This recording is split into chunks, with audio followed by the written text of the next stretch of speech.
ಸೊಪ್ಪು ಉಂಟಲ್ವಾ ಅದರದ್ದು ಪಲ್ಯ ಮಾಡ್ಬೇಕಂತ ಇದ್ದೀನಿ. ಇದನ್ನು ಈಗ ನನಗೆ ಕ್ಲೀನ್ ಮಾಡ್ಲಿಕ್ಕೆ ಉಂಟು. ಇದನ್ನು ಕ್ಲೀನ್ ಮಾಡುವ. ನೋಡಿ ಫ್ರೆಂಡ್ಸ್, ಇವಾಗ ನಾನು ಇದನ್ನು ಚೆನ್ನಾಗಿ ಕ್ಲೀನ್ ಮಾಡಬೇಕು. ಇದರಲ್ಲಿ ಹುಳ ಎಲ್ಲ ಇರ್ತದೆ. ಇದನ್ನು ಚೆನ್ನಾಗಿ ಉಪ್ಪಾಕಿ ತೊಳೆದು ಮತ್ತೆ ಕಟ್ ಮಾಡಬೇಕು. ಕೆಲವರು ಏನ್ ಮಾಡ್ತಾರೆ, ಕಟ್ ಮಾಡ್ತಾರೆ ಫಸ್ಟ್ ಮತ್ತೆ ಉಪ್ಪಾಕಿ ತೊಳೆದು. ಹಾಗೆ ಮಾಡಬಾರ್ದು. ಫಸ್ಟ್ ತೊಳೆದು ಮತ್ತೆ ಕಟ್ ಮಾಡಬೇಕು. ಹೀಗೆ ನೋಡಿ ಇದೆಲ್ಲ ತೆಗಿಬೇಕು. ಮತ್ತೆ ಇದರಲ್ಲಿ ಏನೇನು ಕಸ ಕಡ್ಡಿಗಳೆಲ್ಲ ಇರುತ್ತವೆ ಅದನ್ನು ತೆಗೆದು ಇದನ್ನು ಪಲ್ಯ ಮಾಡಿದ್ರೆ ಸೂಪರ್ ಆಗಿರ್ತದೆ. ನೋಡಿ ನಾನು ಈಗ ಇದನ್ನು ಕ್ಲೀನ್ ಮಾಡ್ಕೊಂಡು ಬರ್ತೀನಿ.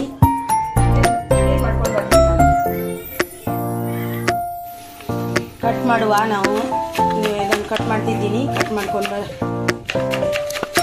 ನಾನು ಕಟ್ ಮಾಡೋದಲ್ಲ, ನನಗೆ ಅದು ಸಣ್ಣ ಹಾಗೆ ಕಟ್ ಮಾಡಿದ್ದು ಗೊತ್ತಿಲ್ಲ. ಅದಕ್ಕೆ ಕಟ್ ಮಾಡ್ತಿದ್ದಾರೆ ಯಜಮಾನರು.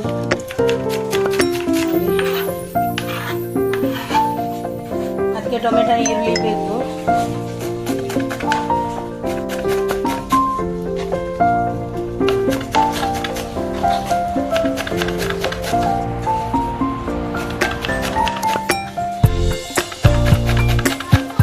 ಮಾಡ್ತೀನಿ.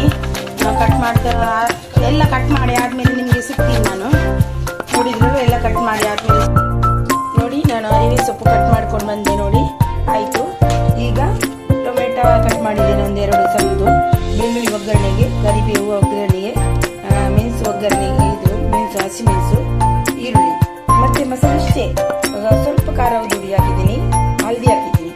ನಿಮಗೆ ಬೇಕಾದ್ರೆ ನೀವು ಇದು ತೆಂಗಿನಕಾಯಿ ತುರಿ ಹಾಕುವುದು. ನನಗೆ ಇಷ್ಟ ಇಲ್ಲ ಅಂತ ಹಾಕಿಲ್ಲ. ನಾನು ಎಣ್ಣೆಗೆ ಬಿಸಿಯಾಗಲಿಕ್ಕೆ ಇಟ್ಟಿದ್ದೀನಿ. ಅಲ್ಲಿಗೆ ಅದಕ್ಕೆ ಸಾಸಿವೆ ಮತ್ತು ಜೀರಿಗೆ ಹಾಕಿದ್ದೀನಿ. ಹಾಗೆ ಇದು ಬೆಳ್ಳುಳ್ಳಿ ಹಾಕುವ, ಕರಿಬೇವು ಹಾಕುವ. ನಿಮಗೆ ಬೇಕಾದ ಹಾಗೆ ಮಾಡಿ. ಇದು ತೆಂಗಿನಕಾಯಿ ತುರಿ ಬೇಕಾದ್ರೂ ಹಾಕ್ಬೋದು. ನಾವು ಇಷ್ಟಪಡಲ್ಲ, ನಾವು ಇಬ್ಬರೂ ಇಷ್ಟಪಡಲ್ಲ. ನನ್ನ ಯಜಮಾನರು ಕೂಡ ಇಷ್ಟಪಡಲ್ಲ ತೆಂಗಿನ ತುರಿ, ಹೆಚ್ಚಾಗಿ ತಿನ್ನಲ್ಲ. ಹಾಗೆ ನಾವು ಇಷ್ಟು ಹೀಗೆ ಮಾಡೋದು. ತೆಂಗಿನ ತುರಿ ಹಾಕಿದರೆ ತುಂಬ ಇಷ್ಟ ಇದಾಗ್ತದೆ. ನಾನು ಕಾಯಿ ಮೆಣಸು ಸ್ವಲ್ಪ ಜಾಸ್ತಿ ಹಾಕ್ತೇನೆ, ಖಾರಕ್ಕೆ ನನಗೆ ತುಂಬ ಇಷ್ಟ. ಎಣ್ಣೆಲ್ಲಿ ಫ್ರೈ ಮಾಡಿದರೆ ಕಾಯಿ ಮೆಣಸು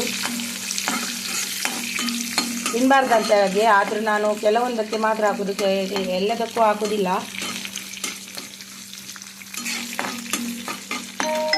ಫ್ರೈ ಆಗಲಿ. ಪ್ಲೀಸ್ ಯಾರು ವಿಡಿಯೋವನ್ನು ನೋಡಿ ಫುಲ್ಲು ನೋಡೋದಿದ್ರೆ ನಮಗೆ ಲೈಕ್ ಬರೋದಿಲ್ಲ. ಪ್ಲೀಸ್ ನಿಮ್ಮ ಹತ್ರ ಒಂದು ರಿಕ್ವೆಸ್ಟ್, ಅರ್ಧ ನೋಡಿ ಮಾಡಬೇಡಿ. ನೋಡಿ ಇದು ಹಾಕಿದೆ ಈರುಳ್ಳಿ. ಹೆಚ್ಚು ಫ್ರೈ ಆಗಬೇಕಂತೇನಿಲ್ಲ.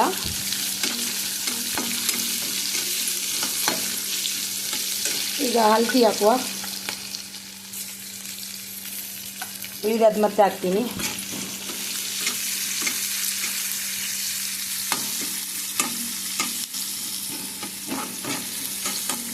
ಯಾರೆಲ್ಲ ಲೈವಲ್ಲಿ ಬರ್ತೀರಾ? ಯಾರಿಗಾದರೂ ನಮ್ಮದು ವಾಯ್ಸು ಗಟ್ಟಿ ಜೋರಾಗಿ ಇದೆ ಅಂತ ಅನಿಸ್ತದ? ನಾನು ಜೋರಾಗಿ ಮಾತಾಡ್ತೀನಿ, ಅದು ಜೋರಾಗ್ತದೆ. ಒಬ್ಬರು ಅಂದರು ಅಷ್ಟೇ, ಯಾರು ಇಷ್ಟೊತ್ತು ಅಂದಿಲ್ಲ.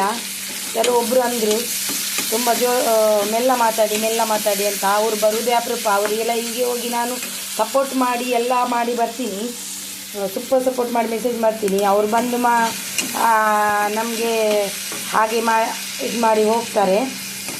ನಿಮಗೂ ಕೂಡ ನನ್ನದು ವಾಯ್ಸು ಜೋರಾಗಿ ಇದೆಯಾ? ನಿಮಗೆ ಏನಾದರೂ ಅದು ಪ್ರಾಬ್ಲಮ್ ಆಗ್ತುಂಟಾ? ಅವರು ಪ್ರತಿಯೊಂದಕ್ಕೆ ಒಂದು ತಪ್ಪು ಹುಡುಕ್ತಾರೆ, ಯಾರು ಅಂತ ನಾನು ಇದು ಮಾಡಲ್ಲ. ಅವ್ರು ನೋಡಿದರೆ ಅವರಿಗೆ ಗೊತ್ತಾಗ್ಬೋದು ಯಾರಂತ, ಅವರಿಗೆ ಗೊತ್ತು. ಸ್ವಲ್ಪ ಮೆಲ್ಲ ಮಾತಾಡಿ ಅಂದರು.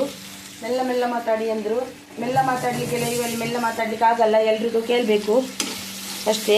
ಮೊನ್ನೆ ಅಂದರು ಸರಿಯಾಗಿ ಓದಿ ಅಂದರು.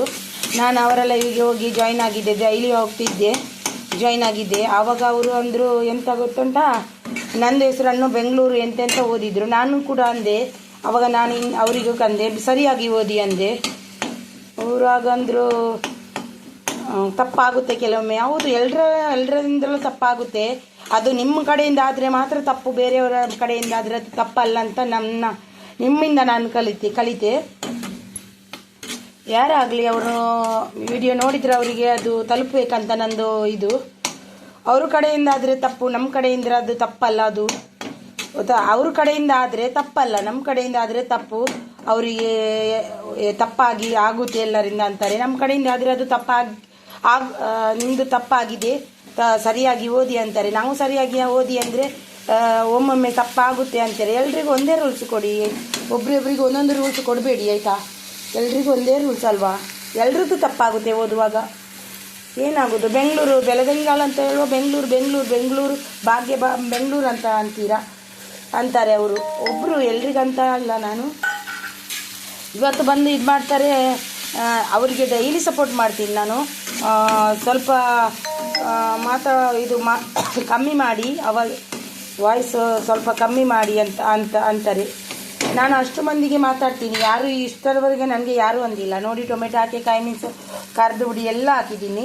ಈಗ ಇದನ್ನು ಹಾಕ್ತೀನಿ. ಕೆಲವರಿಗೆ ಹೇಗೆ ಇದ್ರೂ ಆಗೋದಿಲ್ಲ, ಅವರು ಮಾಡಿದ್ದೆಲ್ಲ ಸರಿ, ನಾವು ಮಾಡಿದ್ದೆಲ್ಲ ತಪ್ಪಂತ ಅಂದ್ಕೊಳ್ತಾರೆ.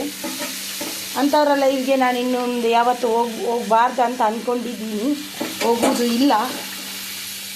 ಅವರಿಗೆ ಇದು ವಿಡಿಯೋ ತಲುಪಿದರೆ ಒಳ್ಳೇದಾಗ್ತಿತ್ತು. ನೋಡ್ಬೋದು, ನೋಡಲ್ಲ ಅಂತವರು. ಅವ್ರ ಲೈವ್ಗೆ ಬಂದರೆ ಲೈಕ್ ಕೊಟ್ಟು ಅಷ್ಟೇ ಹೋಗೋದಷ್ಟೇ. ನಾವು ಅವರ ಲೈವ್ಗೆ ಹೋಗಿ ಎಲ್ಲ ಕಮೆಂಟ್ ಹಾಕಿ ಸಪೋರ್ಟ್ ಮಾಡಿ ಬರ್ತೀವಿ. ಆದರೆ ಅವರು ಬಂದು ಲೈಕ್ ಕೊಟ್ಟು ಏನಾದರೂ ಒಂದು ಕೊಂಕು ಇಟ್ಕೊಂಡು ಹೋಗ್ತಾರೆ ಅಷ್ಟೇ. ನಾನು ಇಷ್ಟು ಜನರಿಗೆ ಮಾತಾಡ್ತೀನಿ, ಯಾರೂ ಅಂದಿಲ್ಲ ನನಗೆ ಜೋರಾಗಿ ಮಾತಾಡಬೇಡಿ ಅಂತ. ನಾನು ಡೈರೆಕ್ಟ್ ಆಗಿ ಅಂತೀನಿ. ನಾನು ಯಾರ ಹತ್ರ ಅದು ಸುಖ ಕಷ್ಟ ಮಾತಾಡ್ಲಿಕ್ಕೆ ಹೋಗಲ್ಲ. ನಾನು ಏನಿದ್ರೂ ಗಿಫ್ಟ್ ಕೊಡೋದು, ಗಿಫ್ಟ್ ತಗೊಳ್ಳೋದು, ಮತ್ತು ಎಲ್ರಿಗೂ ಸಪೋರ್ಟ್ ಮಾಡಿಸೋದು ನನ್ನ ಧರ್ಮ. ನಾನು ಅದೇ ಮಾಡಿದ್ದು. ನನಗೆ ಮತ್ತೆ ಅದು ಹೀಗಾಯಿತು, ಇದು ಹಾಗಾಯಿತು ಅಂತ ನಾನು ಯಾವತ್ತೂ ಮಾತಾಡಲಿಕ್ಕೆ ಹೋಗಲ್ಲ. ನಾನು ತುಂಬ ಕಡಿಮೆ ನಾನು ಮಾತಾಡೋದು. ಏಕೆಂದರೆ ಕೆಲವರು ಎಲ್ಲರೂ ಸಪೋರ್ಟ್ ಮಾಡ್ತಾರೆ ನನಗೆ. ಲೈವಲ್ಲಿ ತುಂಬ ಸಪೋರ್ಟ್ ಇದೆ ನನಗೆ. ಥ್ಯಾಂಕ್ ಯು ಸೋ ಮಚ್ ನಿಮ್ಮ ಸಪೋರ್ಟಿಗೆ. ನೋಡಿ, ಇದನ್ನು ಬೇಯಿಲಿಗೆ ಹಾಕ್ತೀನಿ. ಹಾಕಿದೆ, ಇದನ್ನು ಮುಚ್ಚಿಡುವ. ನೋಡಿ, ನಂದು ಊಟಕ್ಕೆ ರೆಡಿ ಆಯಿತು. ಹರಿವೆ ಸೊಪ್ಪು, ದಾಲ್, ರೈಸ್, ಇಷ್ಟು ನಂದು ಊಟ ಇವತ್ತು. ಹ್ಯಾಪಿ ಹೋಲಿ ಎಲ್ರಿಗೂ. ನೋಡಿ, ಇಷ್ಟು ಊಟ ಮಾಡಿ ನಾನು ಚೆನ್ನಾಗಿ ಮಲ್ಕೊಂಡು ಬಿಡ್ತೀನಿ ಇವತ್ತು. ನೋಡಿ, ತುಂಬ ಟೇಸ್ಟ್ ಆಗಿರುತ್ತೆ. Thank you. ಇದ್ರಲ್ವ ಹರಿವೆ ಸೊಪ್ಪಿನ ಪಲ್ಯವನ್ನು ನೀವು ಒಮ್ಮೆ ಕೂಡ ಟ್ರೈ ಮಾಡಿ. ಒಮ್ಮೆ ತುಂಬ ಚೆನ್ನಾಗಿರುತ್ತೆ ದಾಲ್ ರೈಸಿನೊಂದಿಗೆ. ತುಂಬ ಅಂದರೆ ತುಂಬ ಚೆನ್ನಾಗಿರುತ್ತೆ. ನೀವು ಕೂಡ ಒಮ್ಮೆ ಟ್ರೈ ಮಾಡಿ ಹರಿವೆ ಸೊಪ್ಪು ಪಲ್ಯವನ್ನು ಹೇಗೆ ಮಾಡೋದಂತ. ತುಂಬ ಅಂದರೆ ತುಂಬ ಟೇಸ್ಟ್ ಆಗಿರುತ್ತೆ. ನಿಮಗೆ ಈ ವಿಡಿಯೋ ಇಷ್ಟವಾದಲ್ಲಿ ಒಂದು ಲೈಕನ್ನು ಕೊಡಿ, ಶೇರ್ ಮಾಡಿ, ಹಾಗೆ ಬೆಲ್ ಬಟನ್ ಒತ್ತಿ. ವಿಡಿಯೋವನ್ನು ಸಬ್ಸ್ಕ್ರೈಬ್ ಮಾಡದೆ ನೋಡುವವರು ಸಬ್ಸ್ಕ್ರೈಬ್ ಮಾಡಿ ನೋಡಿ, ಹಾಗೂ ಆದಷ್ಟು ಶೇರ್ ಮಾಡಿ. Thank you so much. Thank you for watching. Bye bye. ನಿಮಗೆ ಇನ್ನೊಂದು ವಿಡಿಯೋದಲ್ಲಿ ಸಿಗ್ತೀನಿ.